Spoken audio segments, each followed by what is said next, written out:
The religion of the future will be a cosmic religion. It should transcend personal God and avoid dogma and theology. Can you feel it? A sort of anticipation growing stronger and stronger? Another way of putting it is time is speeding up. I've heard that discussion for a while now. I know most people have felt it at some point, maybe while watching the news or perhaps something in their own lives. Something big is about to happen. You can see signs of it all over the world. Revolutions rapidly spreading across the Middle East, protests occurring in America and Europe. Earthquakes are devastating the world, like in Japan, Myanmar, and Greece. The global economy is failing so hard that it looks like we're looking forward into a global recession, the likes of which makes the 30s look like a cakewalk.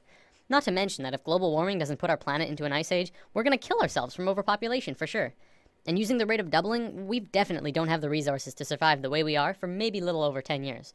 Yet, despite all of these things, we're about to learn something amazing. It's something that will transform the Earth into something completely different, something incredible and beautiful.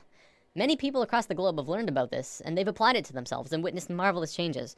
Others have dedicated their lives to talking about it, to teaching it. I'm someone who's still exploring it, and I want more people to talk about it with. Mind, body, spirit.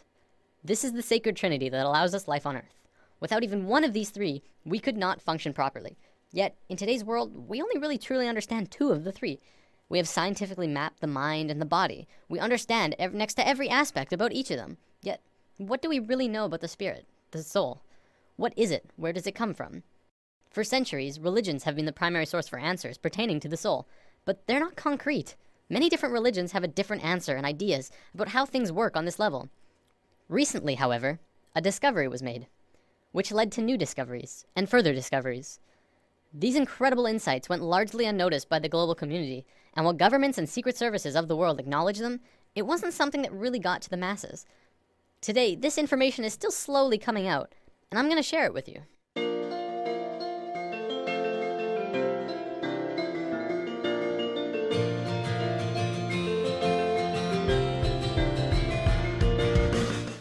In the world of science, what do we really know about thoughts? We know we can measure them. By hooking up scanners, you can measure the frequency that are emitted when you think them. They're measurable, yet there isn't anywhere specific in the brain that holds them. Is it possible that you create your thoughts outside your mind? Maybe not. But is it possible that you create your thoughts into the external world from your mind? This is what we're going to talk about today. Have you ever had a moment where you knew exactly what someone else was going to say, about 2 or 3 seconds before they even started talking? Do you have a shared connection between a loved one or a pet, where you can always tell exactly how the other is feeling, or what they're thinking of, even if they're not really around? Have you ever met someone that you really got bad vibes from, and your intuition turned out right?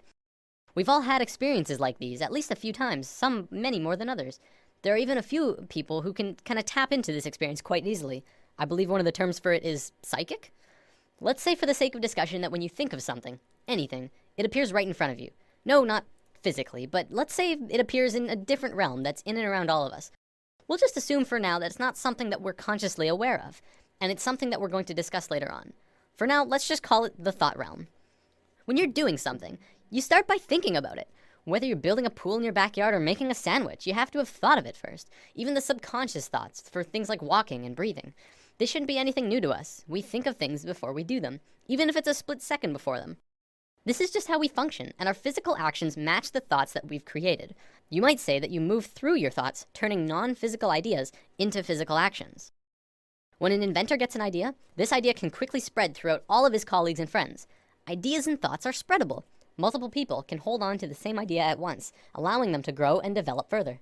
In this scenario, don't think of thoughts as separate, but as a whole that everyone is latching onto.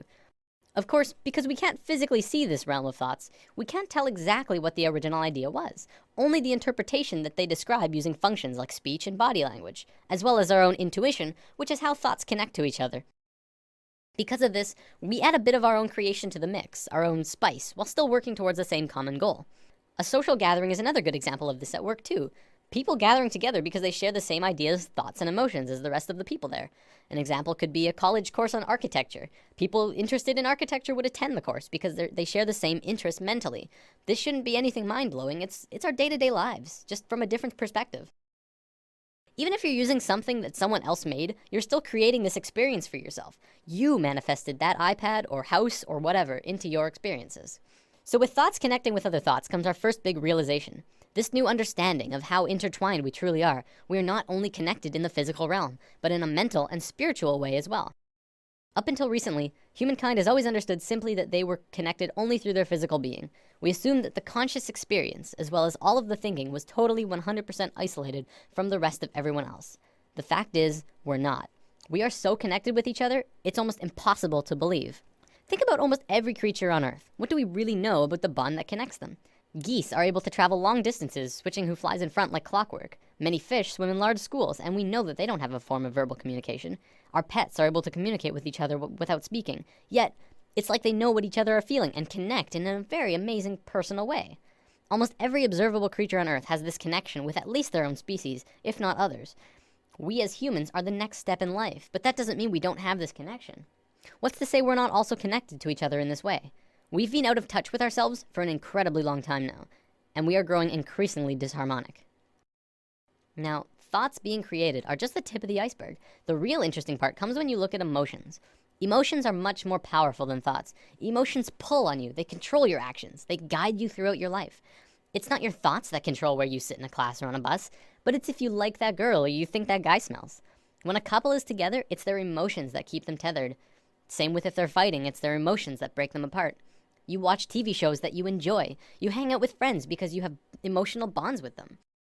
Now, this applies on a smaller scale too. Do you ever have a morning where you wake up grumpy and stub your toe and think, oh, this is just gonna be one of those days, and find that the entire day afterwards just goes terrible and just everything goes wrong? What about the days when you wake up excited and happy and ready to go? Your whole day is just excellent in all of the right ways. Even if something bad does happen, you're less affected by it because you're in such a good place emotionally. The reason these differences in how your day goes is because of your emotional state. People like to think the world will go on exactly the same without you, but it really won't. People interact differently with other people, and everyone would have a completely different experience if you were not there. Imagine this scenario. There's a bully in a playground who's looking for someone to beat on. There's kids playing sports, kids skipping rope, kids on the swings, and then off to the side there's one boy sitting in the grass watching the rest of everyone play. He doesn't feel like anyone else will want to play with him, so he sits apart from the group. The bully instantly knows where to go, and the circle of hurting begins. See, it's through the feeling of being vulnerable that you become vulnerable in the physical. If the boy had walked outside for recess and told himself, I can fit in, he would probably be playing sports right now. This applies to the bully as well. He didn't have anyone else to play with, probably because of some insecurity, mental, that led him to need to hurt others. He thinks he's doing good for himself by hurting the boy, except he's really just hurting himself long term. You can look into society and see a vast amount of evidence to support it too. The people who are most successful are those who talk most of success. Those who speak most of illness have it. Yes, illness is also a creation of yours. If you have a low immune system, it's because of you.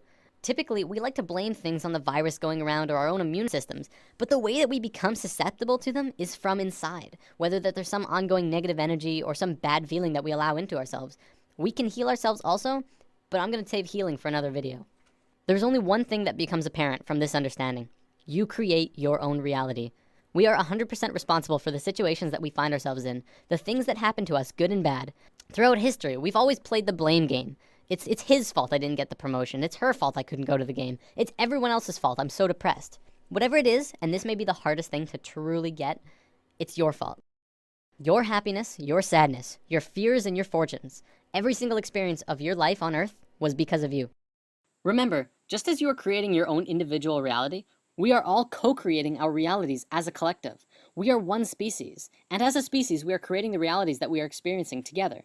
One common argument I hear is, what about starving kids in Africa? How are they creating their starving reality?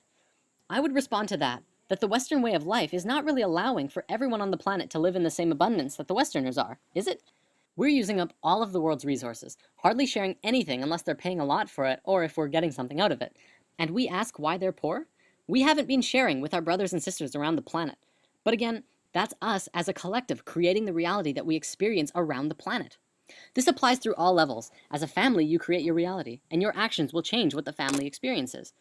Because of this, and because we are not in tune with ourselves, it may often seem that sometimes we don't have complete control over what it is we experience. Sometimes we're seemingly forced into scenarios that seem out of our control.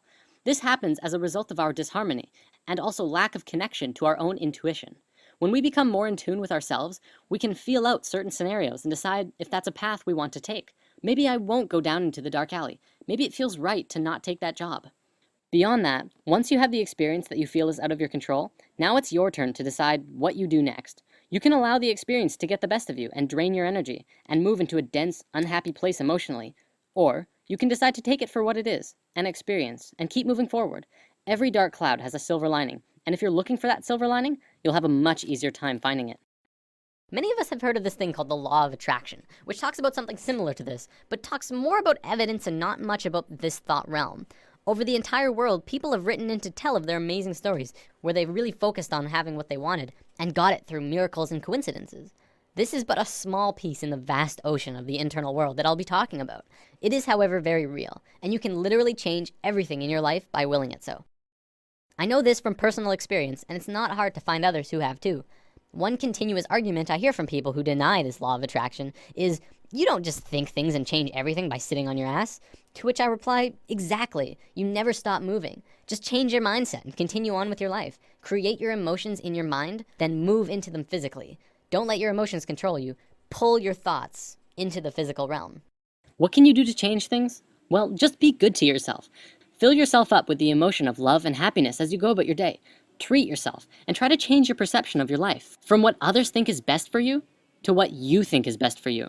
Take a few minutes to sit down and actually just ask yourself, what do you really want? Of course, at first a lot of people might first think of money, wealth, fame, and luxury. And hey, those things are pretty nice. But will they buy you happiness? I guess that depends on you. I found in my experiences that beyond all of those things, what people really want is to be accepted, appreciated, and loved. By giving that to others, you will in turn get that back, and the bond that connects you to everyone around you will strengthen so much further. I want to bring up one more thing before I run out of time.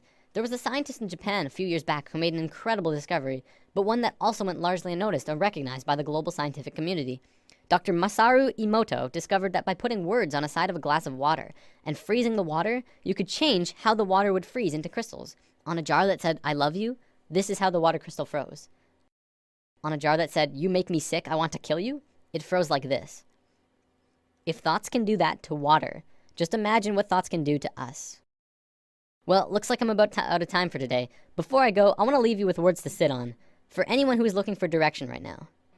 You can have, do, or be anything you want. Namaste. Thanks for listening. There's nothing you can do that can't be done. Nothing you can sing that can't be sung. Nothing you can say, but you can learn how to play the game.